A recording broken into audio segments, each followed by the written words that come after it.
Welcome to another video from DIY Daily. Just put a short video together today, just running you through a fault on this 2012 Vauxhall Zafira.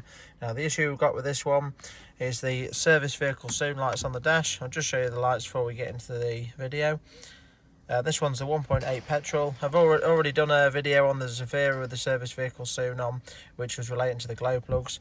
But just show you the quick warning. A lot of people get mixed up between this service vehicle soon light, meaning that it's actually due a service, whereas it's relating to a fault. So you can just see we've got the service vehicle soon there.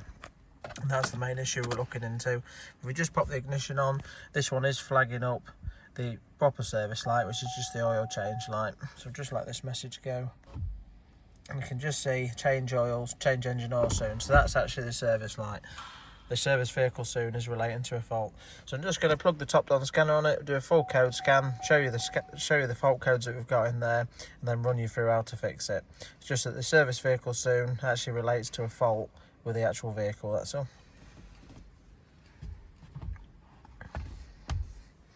So using this top-down scanner, I'll just run through a full code scan. I'll just speed through it quite quick, then we'll show you the codes that we've got in there, and then get on to how to fix it.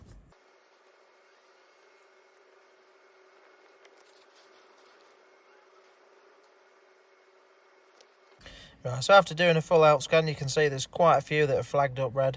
Actually, some of these ECUs, I haven't cleared these yet, but basically this has had a fault with the fuse board. It hasn't had a new fuse board on it, so there's a lot of fault codes that won't clear, and I suspect a lot of voltage codes will just be in there. But the main issues we're looking into this in the engine ECM. You can just see we've got P0599 engine coolant thermostat heater control. Now I've come across this issue quite a few times for putting the service vehicle soon light on, but I'll just show you how to replace that now, then clearing the code and just proving it's fixed it afterwards. So, but yeah, I hadn't actually cleared all these other codes, so I'll clear all that now, and then we'll get on to replacing it. As well, also a little sign that this fault, if you haven't got a scanner and your service vehicle soon lights on, just a little sign that it could be the thermostat control, is the cooling fans running all the time on this as well. So I'll just clear all these out quick now, and then we'll get under the bonnet.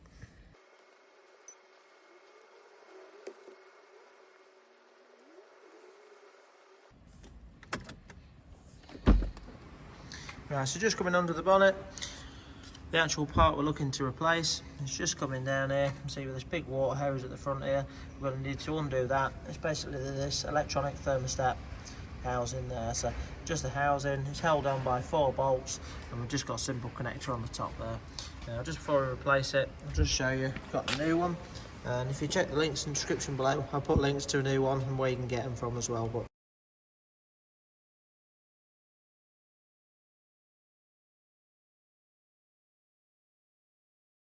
as you can see, we've got the 4 bolt holes there. The new one comes with a rubber seal on it, and just simply a fitting for the hose on the end there. It's quite a straightforward job to replace. What we're going to do to start with is just simply pinch the little clip on the back there. You should be able to remove the plug. We'll get that out of the way. Obviously, when we take this off, we're going to lose quite a bit of coolant. It's got a little coolant catch tray. I'm just going to put that underneath, but we'll get that off, drop the coolant out of it. We're going to need an E11 e-torque socket for the 4 bolts on there. So, but I'll put links to all the tools used in the description as well, so you can check any of them out if need be. But once we've obviously swapped the part over, we're going to need to just bleed the cooling system as well, so just run you through that after. But just for now, I'll get this clip off, pull the pipe off, and take the actual unit off itself.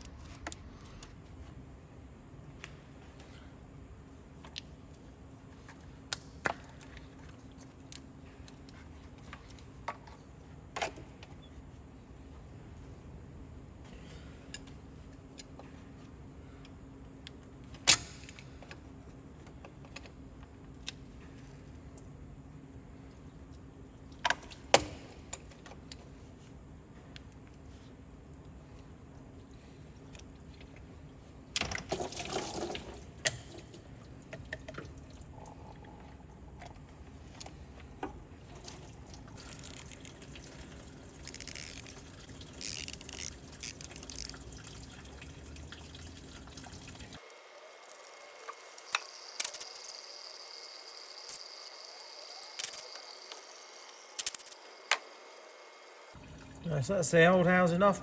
As you can see, really straightforward job to do. Just make sure when you take it off that your seal comes off with it. And then just obviously check your surface is nice and clean where the new one's going to butt up to. But the two plastic housings, so they're never normally too bad. I'm just going to put the new one into place now. Just want to run all 4 bolts up gently and then just give them a final nip. I don't want to be too tight, just a little bit more than a light nip, that's all.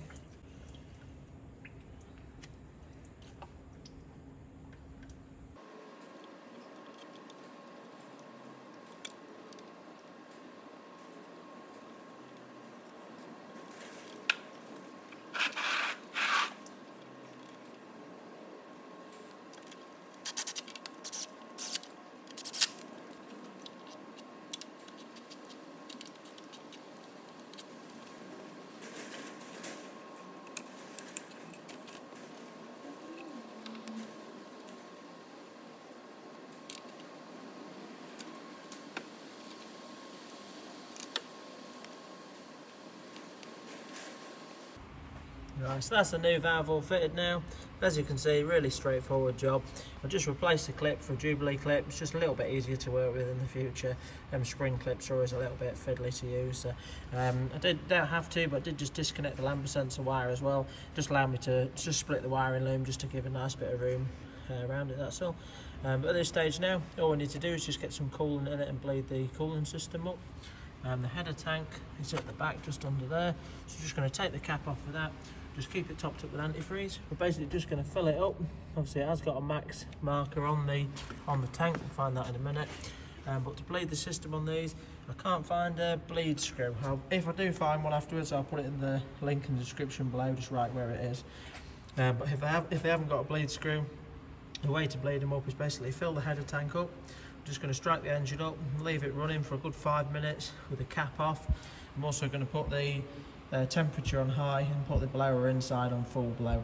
That'll just help get all the air, get it all around the system and try and get all the air out. So, and once we've run that 5-10 minutes with the cap off, we'll then let it go cold, and then you want to be just checking it in the morning from stone cold as well. And your coolant might just want topping up, that's all. So we'll just get some coolant in it now and run through that. A little bit of a sign if it hasn't bled up properly and you've got a bit of an airlock. If you can't get any hot air on the inside, that's just a bit proof that there's a bit of an airlock. So if you do have an airlock, you obviously need to make sure that you try and just run through bleeding it again, that's all.